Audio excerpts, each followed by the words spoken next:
Hello and welcome to the next video about moving on to new skills. This video will quickly provide you with some information about some steps to take to create unit overview using the Victorian curriculum and to help you understand how much time is needed to allocate to skills or activities. Firstly, here's an example of a unit overview. This one is from the year 7 and 8 curriculum. As you can see, the year has been split into 4 terms, and within each term is 10 weeks. So term 1, 2, 3, 4, 10 weeks, and content. Now you may have noticed that this is approximate planning, as we know that there are some schools who have holidays and camps that may interfere with this layout, but for the ease of instruction, we have displayed it in this manner. Now you may have noticed that under the Year 7 column, the terms are split either vertically or horizontally.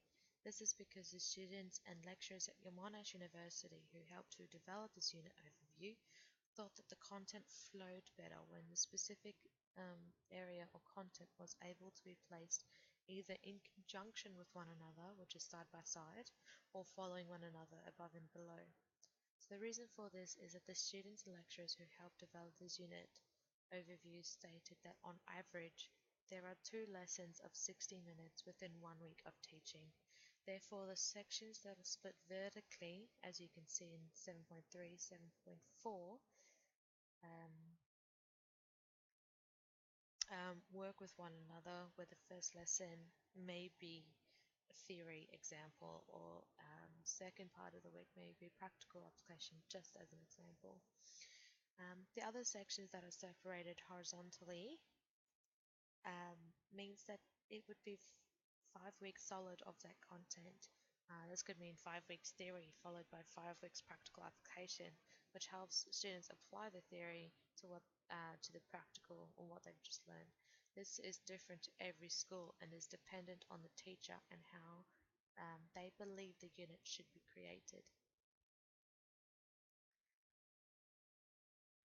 So here's another example of the unit overview for the Year 9 and 10. The way in which this has been created was by analysing the achievement standards for those year levels, as well as some of the content descriptions and elaborations within the Victorian curriculum. And simply we have displayed this in a simplified table. Notice that how these units only give you a brief outline of the content. This is so that the teachers have some flexibility in what they teach and how to teach it, but still can contribute information that are within the achievement standards for those years. So what I mean by the achievement standards, so this is an example taken from the Victorian curriculum Year 9 and 10 achievement standards. I have highlighted some of the achievement standards that correspond to 9.5 section of the unit plan, as well as the 9.6. So if you have a look, we'll just go back a slide. If you have a look at 9.5, it says media analysis, skill critique, identity for term 3, and 9.6 student movement, feedback, individual improvement for 9.6. Now if you have a look at the achievement standards, I've highlighted 9.5 in yellow, and these are only catering for a few points, not every single achievement standard, but enough to get what you need in 10 weeks lesson. So here you can see students critically analyze contextual factors that influence their identities. As I said, analyze, critique, identity are all within that one sentence of the achievement standard. Continuing on, then they say analyze the impact of attitudes, beliefs, and diversity on community connection and well-being. Again, analyze is in there. Students' identity, analyze, apply criteria to make judgments of theirs and own and others' specialized movement skills and movement performances. So again, analyzing skills and identity are all within there. Now media I haven't highlighted within the achievement standard, and that's because media falls in the cross-curriculum content. So cross-curriculum means using ICT content within the HPE standard. So media like I said, could contain videos, photos, doing further research, apps, phone apps or iPad apps that can help be used in the HPE setting. Again, now we go to 9.6,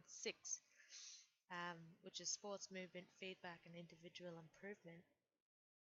And now those are mainly physical, practical applications, but it can contain some theory.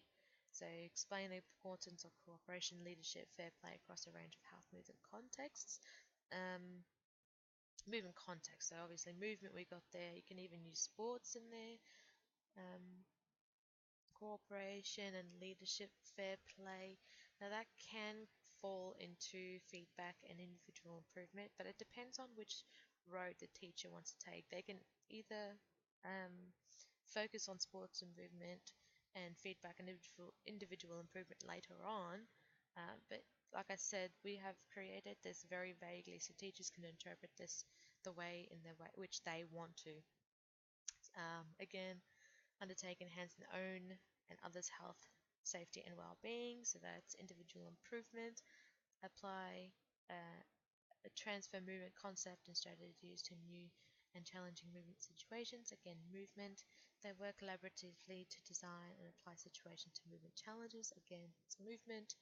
Um, and so you can see that this highlighted green section mainly focuses on movement, but movement doesn't have to be movement on its own um, as a skill. There can be movement within a sport or um, movement within the community, focusing on peer feedback, individual feedback, analyzing, again, like I said, analyzing, which is 9.5, their own improvement or someone else's improvement to give them feedback. Okay, so the first step is knowing this first step on knowing when to move on is create this unit overview which depicts um, or gives you an idea of the standards students should be working towards. This will also be helpful when it comes to the assessment section. So step 2 is managing each week to give the students enough time to teach and learn the skills to a standard in which they can apply in other situations and are able to be assessed. For example, if you look at the Year 9, Term 3, the students need to cover media analysis, skills, critique, identity, or what we've all just gone through, as well as sports, movement, feedback, and individual improvement. So if you have a look at this next table I've created very broadly, what this may look like each week. As you can see, my my elaborations are very vague. Again, this helps teachers create their own unit plan and interpret the content in which they would like to teach. So the first 2 weeks may include sports movement skills as the basis for the introduction for media analysis and peer feedback and so on. Um, all of these topics interlink with one another and are not created in a way where the theory is completely separate to the practical application. There needs to be links to the content to make learning most effective and create deeper meanings.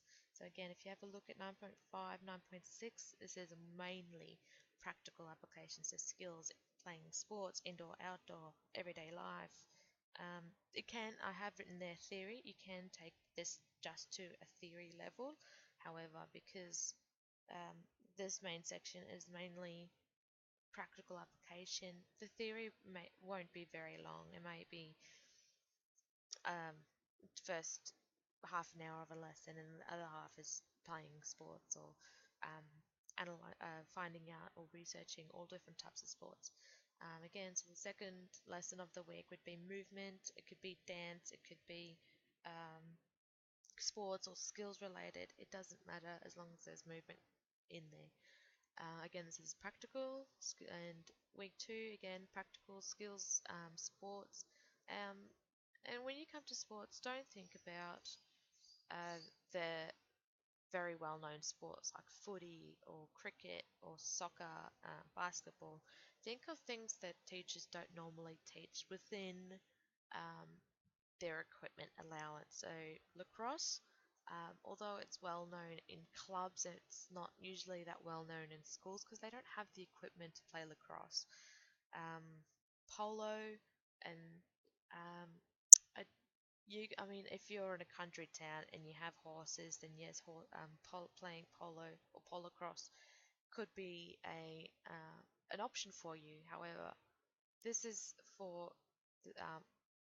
all schools in Victoria, so yes, horses probably won't be available to them, and the risk factors and all that sort of thing. So stick to sports that are still unusual in school context, but allow you to be able to do them within your equipment allowances.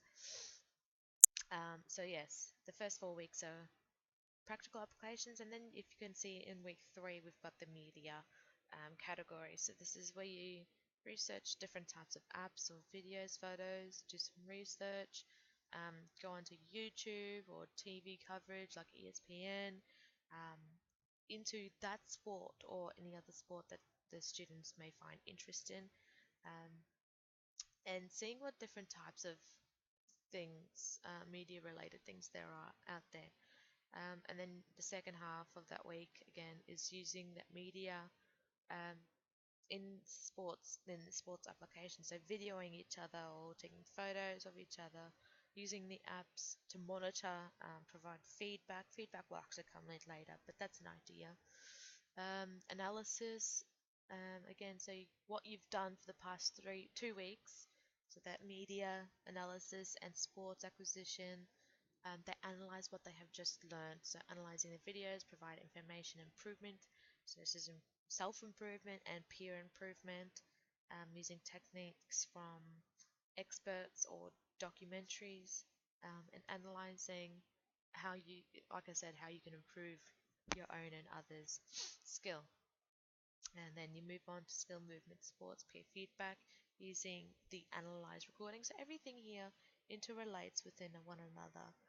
And that may take 2 or 3 weeks to complete. It's really up to you and how in depth you want your lessons to be. Um, Hence why I've left some of the um, weeks blank, so that way you have some leniency as to how much time you want to allocate to these topics. And then later on, you got the critique. So this could be assessing one another, and that could be part of your assessment as well. So you're assessing how the students assess each other, providing peer feedback, individual improvement, using information learned over the past few weeks from others. Again, you get the general idea of what I'm trying to say here. Um, so knowing what you want and linking them with each other in each week will give you, and giving you a week by week layout is very important for teachers to apply into the school environment. Um, all right, so once you have that idea, that was step 2, is creating this unit overview for each week and getting an idea of how this is going to be laid out. And step 3, which is the practical application of all the theory, which is the unit overview, this week planning, and applying it and into the school context, and knowing when is the right time to move on. Um, this includes the teacher gaining an understanding of where the students are in terms of their skill acquisition. So, for example, let's say in week 3, 9.5, the students seem to be struggling here with um, their media, or need more time to gain greater understanding of media application and sports and skill acquisition. There is no harm in extending the media content over 2 weeks and basically pushing everything down 1 week. So media will be week 3 and 4, analysis will drop to week 5, critique could stay there, that's no problem, but that's why you have blank spaces. However, keeping this in mind, you need to ensure that if the students are struggling with the content, that you do not keep pushing things back and extending time in the content, as this means you're leaving less time for things later on. One way or another, the more you push things back, something will have to give way, and you'll be leaving lessons out and content out. and you won't be covering all the lessons that you need to cover for your year level. So if you have a look, if I felt that the media content wasn't being um, understood quite enough by the students, and I kept pushing this back to week 4, and I pushed it again to week 5. Analysis would be to week 6. That means critique would have to move down to here, and that leaves very little room to um, have leniency in terms of, like, if analysis took a couple weeks to establish. That means your critique would end up being in week 8, and critique might take another 2 weeks. That means you don't leave yourself a whole lot of room for mistakes or content. Okay, so you need to make sure that you don't keep pushing and pushing things back, because some things will get dropped off and you'll forget to revisit those. So this could mean that when you need to revisit the unit of work that you've kept pushing back the following year, which makes less time for application, and basically it creates a domino effect where students are left behind in knowledge. There needs to be a time where a unit must be cut off at a point and move on to the next unit so that the domino effect does not occur. This is something that the teacher has to decide based on their students' ability levels, understanding, and learning rates. As you know, some complex skills and unfamiliar sports take more time to understand than others and may need to be catered for. Some students go for um, same goes for the students' learning rates. Um, this is all intrinsic intuition and cannot be specifically scheduled in lessons. So if you want more information about this section, you can read chapter 15 of the Motor Learning and Skill Acquisition textbook by Skittle, uh, which is also provided in the reference page. Please read the next section on overlearning on this page, followed by the video to gain more information on the next session.